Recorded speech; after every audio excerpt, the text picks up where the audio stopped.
하나님의 일하심은 때로는 아주 작고 그리고 은밀하고 조용하게 시작되었습니다. 이것을 예수님은 가로세말 속에 넣은 누룩이라고 비유하셨습니다.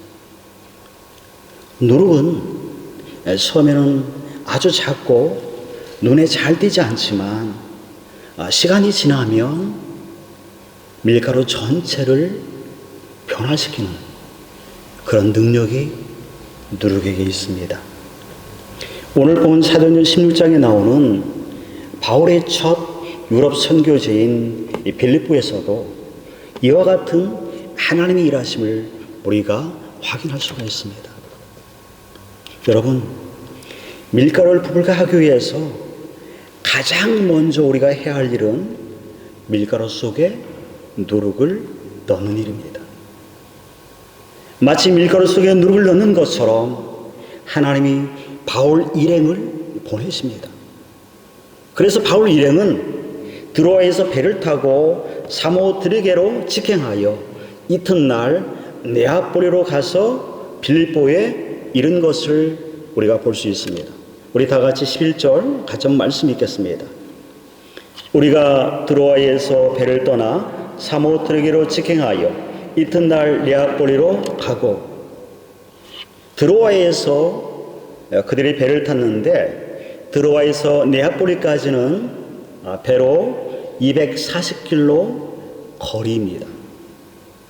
그런데 그 먼 거리를 11절에 보시면 그들이 이틀 만에 도착했다고 말씀합니다. 사도행전 20장 6절에 보면 바울 일행이 동일한 경로로 네아폴리에서 드로아로 돌아올 때는 그 경로의 길이 5일 정도 걸렸습니다.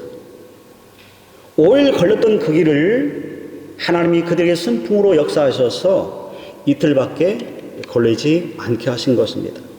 마치 누룩이 정확히 가루 속에 들어간 것처럼 하나님께서는 바울과 바울 그 일행을 하나님의 때와 하나님의 장소에 아주 정확하게 그들을 투입하셨습니다.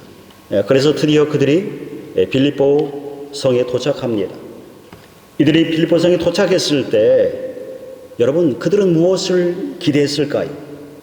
하나님의 인도하심 속에 하나님의 뜻 가운데 그 땅 가운데 왔기에 도착했기에 아마도 그들은 그 땅 가운데서 행하실 하나님의 놀라운 그 일하심을 그들은 기대하고 또 확신했을 것입니다.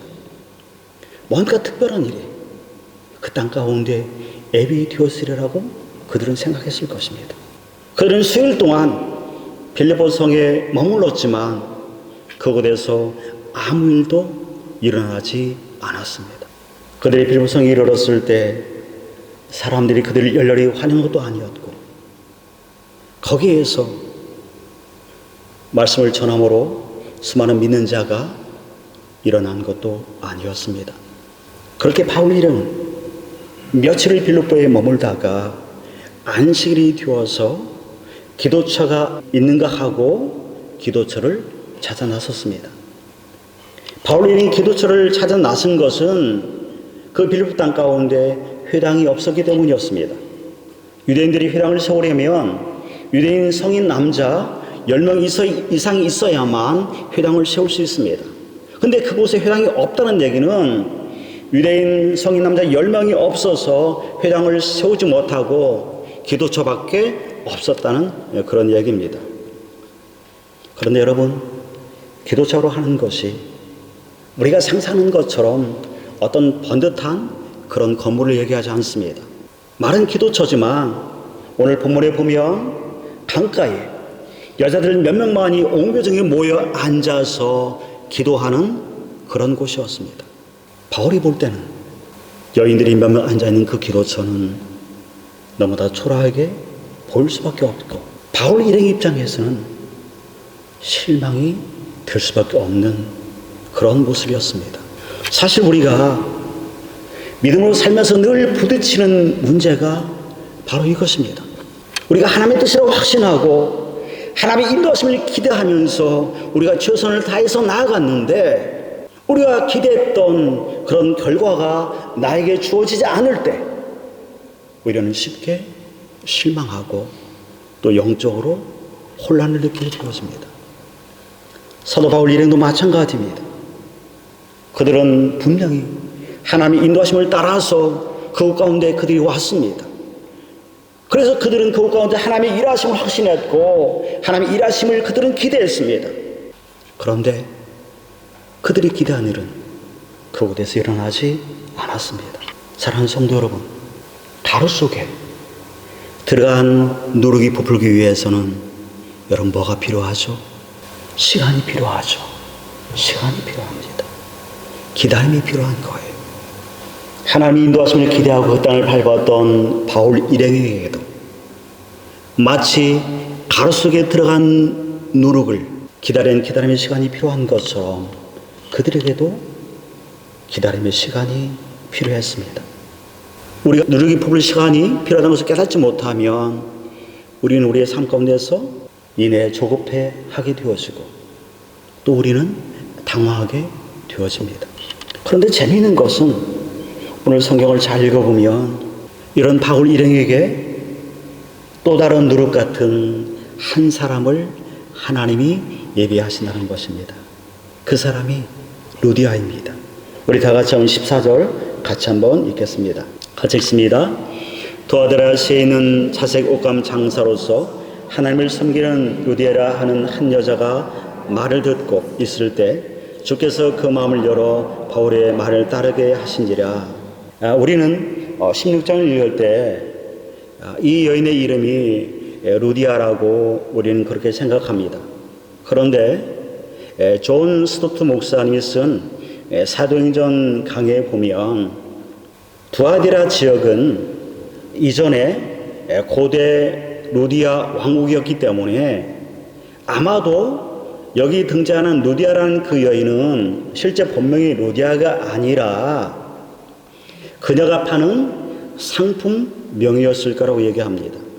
무슨 얘기냐면 그녀는 루디아라는 상품을 파는 여인이었기 때문에 사람들에게 루디아 아주머니로 불렸다는 그런 얘기입니다.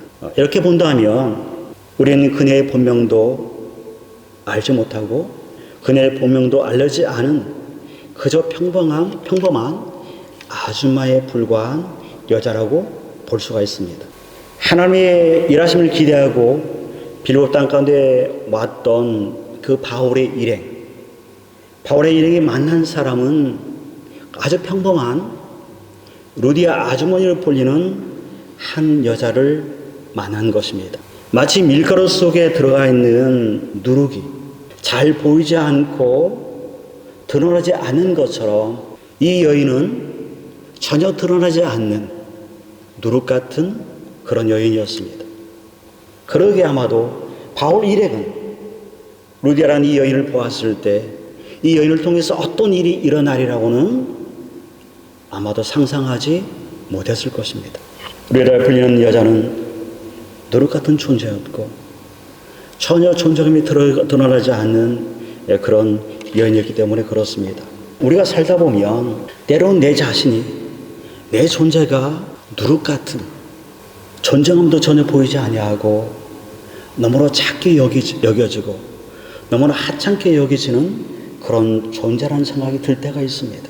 또 내 자신이 마치 땅에 묻힌 한 알의 미랄처럼 땅에 묻혀진 미랄이 전혀 보이지 않는 것처럼 내 현재의 내 모습이 그렇게 잊혀진 존재, 묻혀진 존재처럼 느낄 때가 있습니다. 어떤 여자분들은 결혼을 해서 보았더니 매일 하는 일이 집에서 빨래를 하고 밥을 하고 아이들 뒤척거려 하는 일이 전부예요. 그래서 많은 분들이 내가 이런 일을 하려고 결혼했나? 그런 마음을 갖게 되었습니다. 여러분도 청년들은 어떻습니까?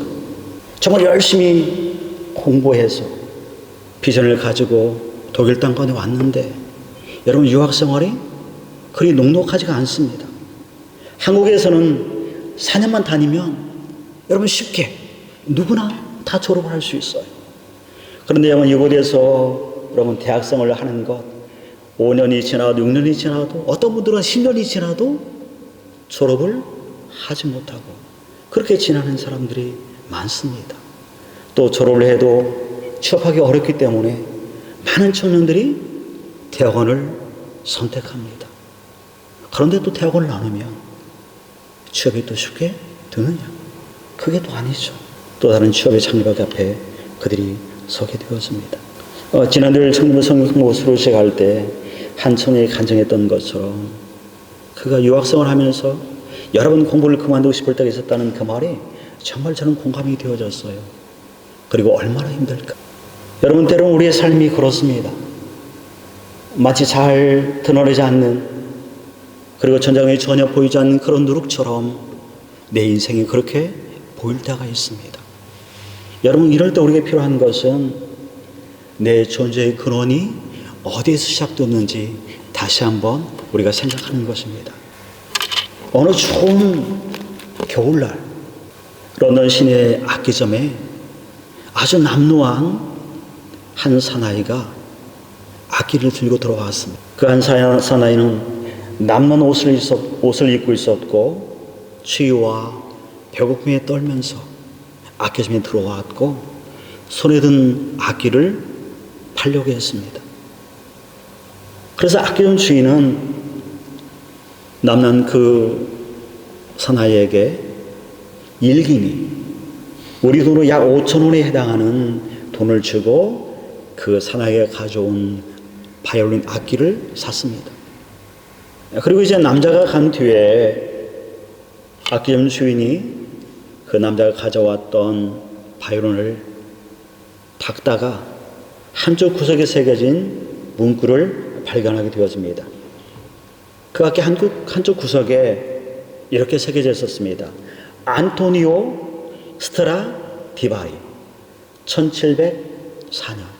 그 악기는 그냥 보통 악기가 아니라 200년 전에 제작되어졌던 값으로 따지면 아주 많은 돈을 받을 수 있는 그런 비싼 아주 귀한 그런 악기였습니다.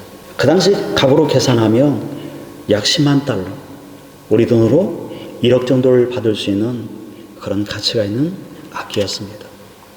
그런데 악기를 들고 온 그 남자는 이 악기가 그렇게 존귀한, 그렇게 값진 그런 악기라는 것을 전혀 생각하지 못했고 단지 그 청년은 그 귀한 악기를 일기니 5,000원에 팔아버린 것이죠. 마치 이 청년이 이 악기가 귀하다는 것을 알아보지 못한 것처럼 때로는 저와 여러분 이 땅에 살면서 내 존재가 얼마나 귀중한지 소중한지 우리는 잊을 때가 있습니다.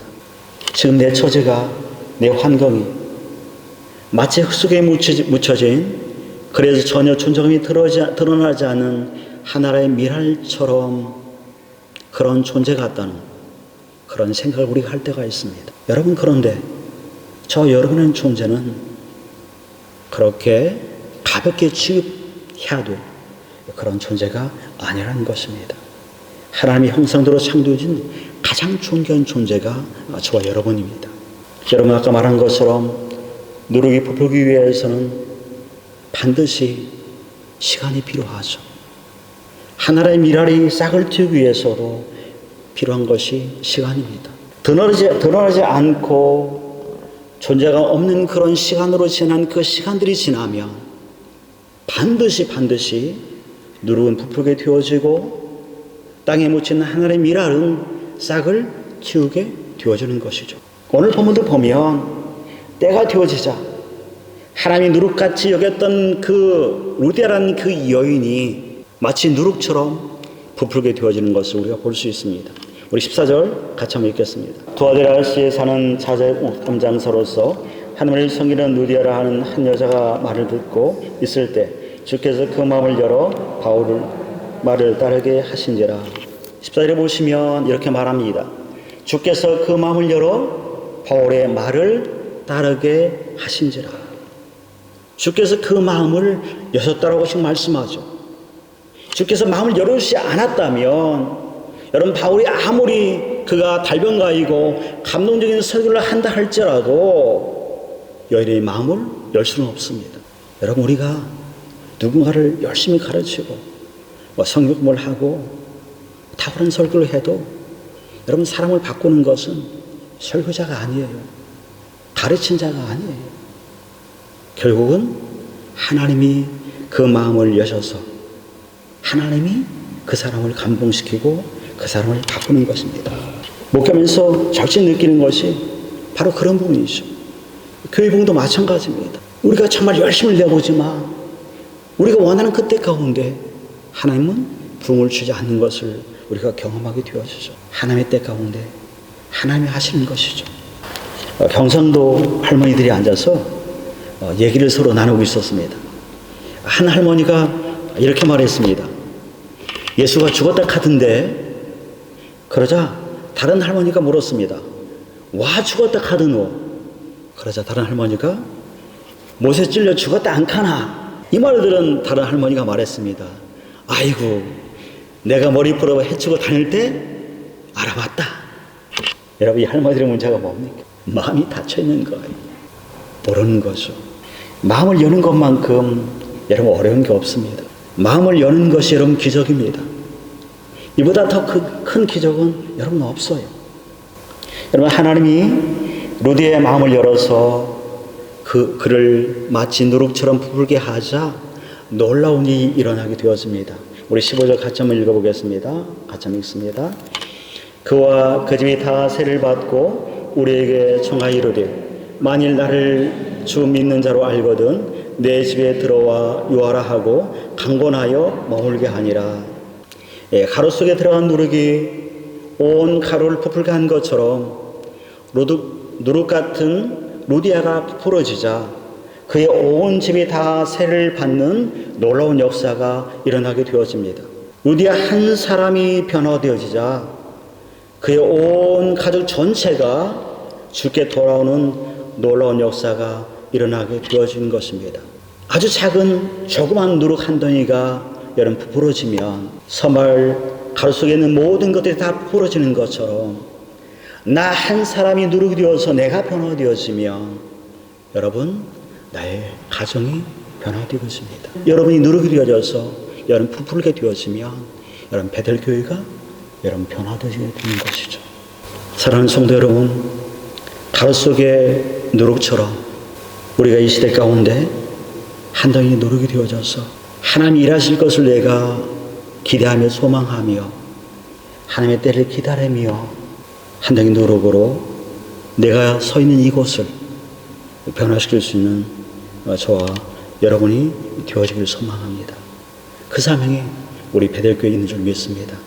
그렇게 살아가기를 주님의 이름으로 축원합니다.